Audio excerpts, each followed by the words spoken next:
દિલ્હીમાં ચાલી રહેલા વિરોધને લઈને કોંગ્રેસે વિરોધ પ્રદર્શન કર્યું હતું અને તાલુકા કોંગ્રેસે પાદરામાં સરદાર પટેલની પ્રતિમા પાસે પ્રદર્શન કર્યું હતું। દિલ્હીના જંતર મંતર ખાતે વિદ્યાર્થીઓ દ્વારા ચાલી રહેલા આંદોલનને સમર્થન આપતા આજે પાદરા કોંગ્રેસ દ્વારા વિરોધ પ્રદર્શનનું આયોજન કરવામાં આવ્યું હતું। જકાત નાકા પાસે આવેલી સરદાર પટેલની પ્રતિમા ખાતે કોંગ્રેસના કાર્યકરો મોટી સંખ્યામાં એકત્ર થયા હતા અને કેન્દ્ર સરકાર વિરુદ્ધ સૂત્રોચ્ચાર કરી પોતાનો વિરોધ નોંધાવ્યો હતો।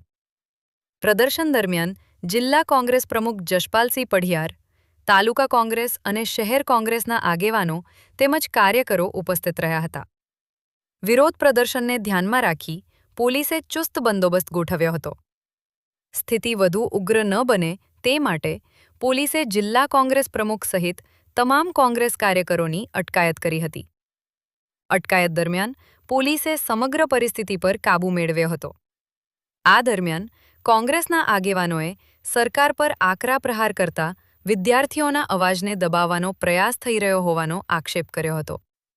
સાથે જ વિદ્યાર્થીઓની માંગણીઓ તાત્કાલિક સ્વીકારવા અને લોકશાહી પદ્ધતિથી રજૂ થતા વિરોધને દબાવવાને બદલે તેનો ઉકેલ લાવવા સરકારને અપીલ કરી હતી।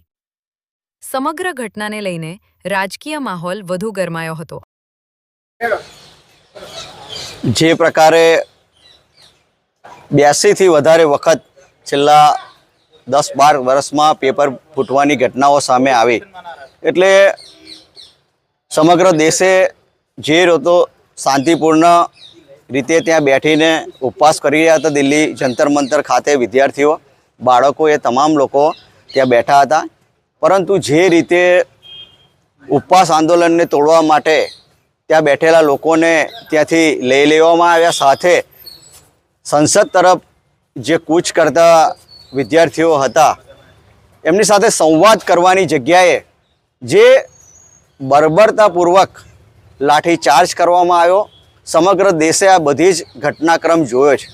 એટલે ગમે તે હોય, પરંતુ વિદ્યાર્થીઓ ઉપર જે પ્રકારનું વર્તન પોલીસ દ્વારા કરવામાં આવ્યું ત્યાંના સત્તાધીશો, એટલે હું એમ માનું છું કંઈક ને કંઈક રીતે જ્યાં સુધી ગૃહમંત્રી અથવા તો ગૃહ મંત્રાલયનો આદેશ ના હોય ત્યાં સુધી પોલીસ આ કાર્યવાહી કરે નહીં। એટલે ખાસ કરીને આજે ધર્મેન્દ્ર પ્રધાનનું રાજીનામું સાથે ગૃહમંત્રીનું રાજીનામું પણ જે રીતના દ્રશ્યો સામે આવ્યા છે સમગ્ર દેશે જોયું છે, જેથી કરીને રાજીનામાની માંગ સાથે આજે અહીંયા વિરોધ પ્રદર્શનનો કાર્યક્રમ કરવામાં આવ્યો।